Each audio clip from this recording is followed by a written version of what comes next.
They're not the kind that, like, you don't see these people. These aren't the white people that you think you're dealing with. These aren't the white people that white people think that they're dealing with. You know, most of these motherfuckers don't have and never have had an allegiance to this country ever. They have been loyal to the royal family and, you know, the Rothschilds and all that. They've been loyal to these motherfuckers forever, and their loyalties never changed. Everything that they perpetuate is just a game. You know, not to get off in the deep end and, you know, have you mental midget motherfuckers drowning in shit. But at some point, this will provide context. Okay? So in reading or listening to this book, I think about now. I think about that 2053 trajectory of us as a collective not having any income by 2053. And I think about how if by 2053 we'll have, on average, no income, what is it going to be like by 2040? What is it going to be like by 2030? Because it's not like you wake up one day and then all of a sudden it's lights out. Not like that. It's a gradual thing. It's a gradual thing, like the frog in the pot of boiling water, right? So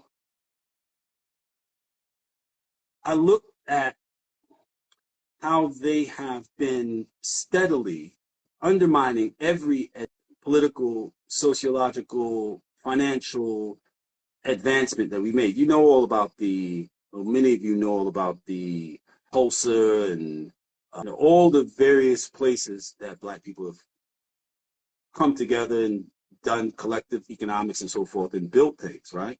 And then had them come through with the, you know, first with the burning and the slashing and the stealing and the robbing and the pillaging and the raping and the killing, and then with the, you know, more sophisticated, you know, eminent domain,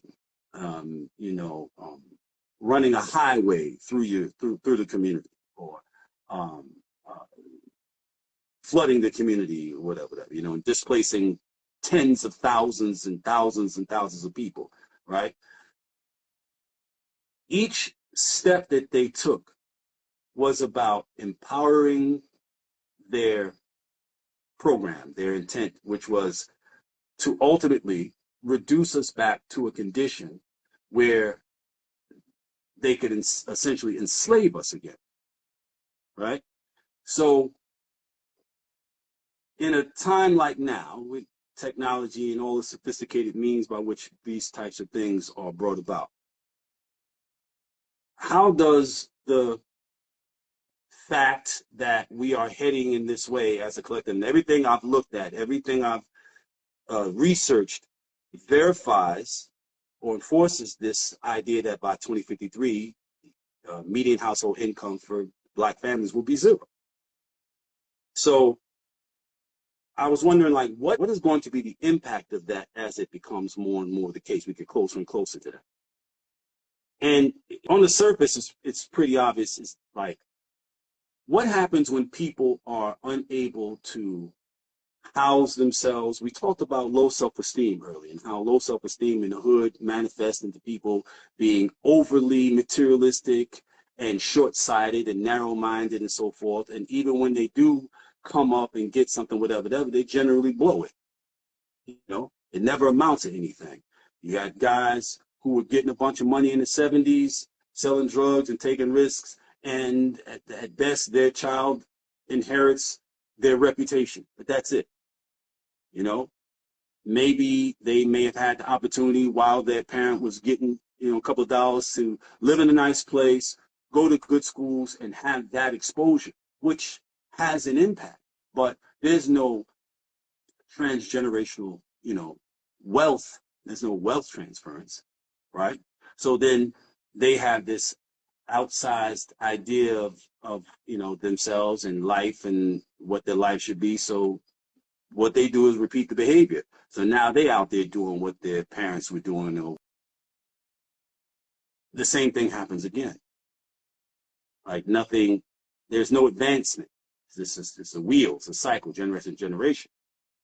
And each time that happens, the opportunities in that space get lesser and lesser. The risks get greater and greater. And the psychological and emotional impact of this has greater degrees of impact. Like motherfuckers start having more mental health issues, more depression, more anxiety, more self-consciousness. And I tell you all the time how self-consciousness leads to people doing a lot of mindless shit, the low self-esteem shit. I'll tell you, 99% of the behaviors we see that make us go, what the fuck is wrong with this motherfucker, is low self-esteem. You know, low self-esteem makes people feel anxious, produces anxiety.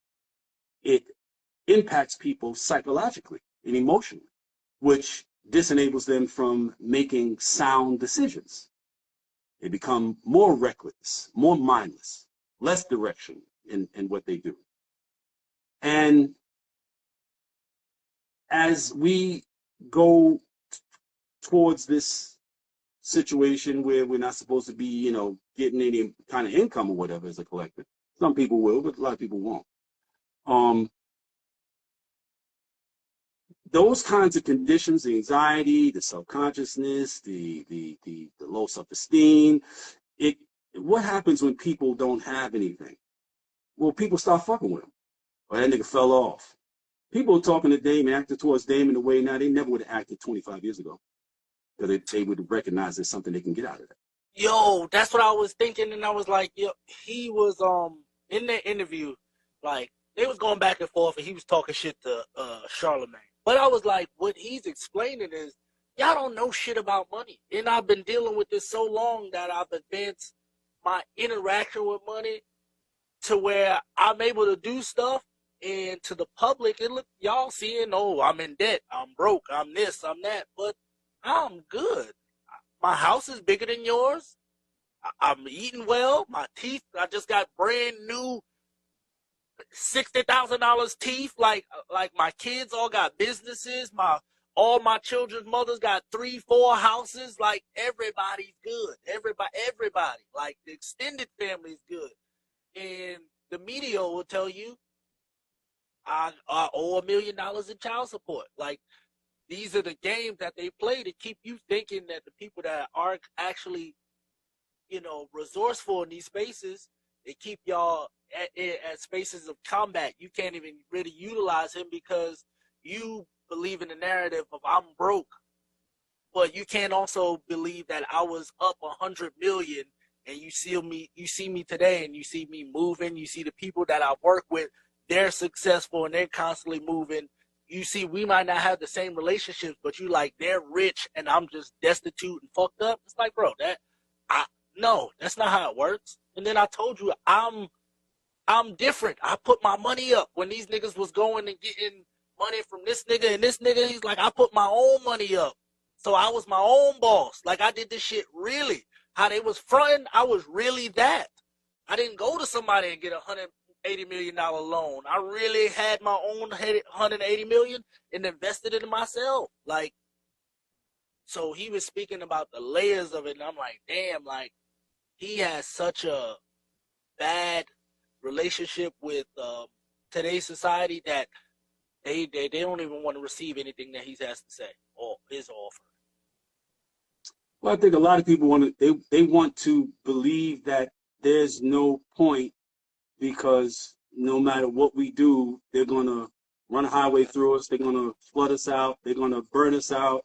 There's no point in us even trying. That's my excuse for not trying because see what they do whenever we do try. So I might as well just sit around and get high and get drunk and fuck off and, you know, just wait to die. You know what I mean?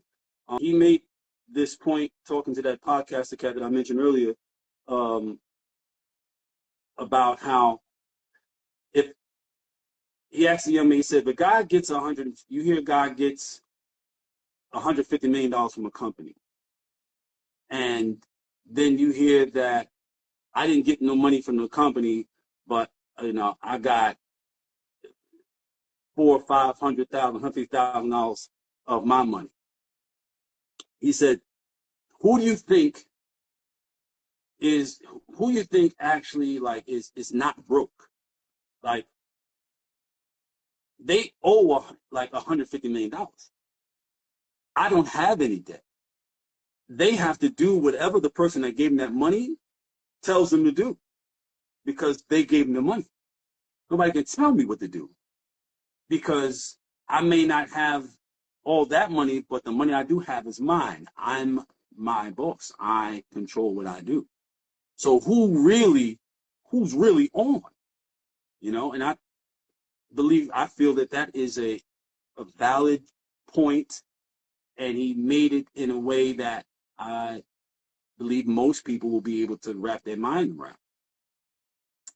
I think there's a general degree of lacking in basic processing and critical thinking that disenables a lot of people from being able to even wrap their mind around those numbers. Like everybody can't be helped, everybody can't be saved. That's a fact. That's a fucking fact.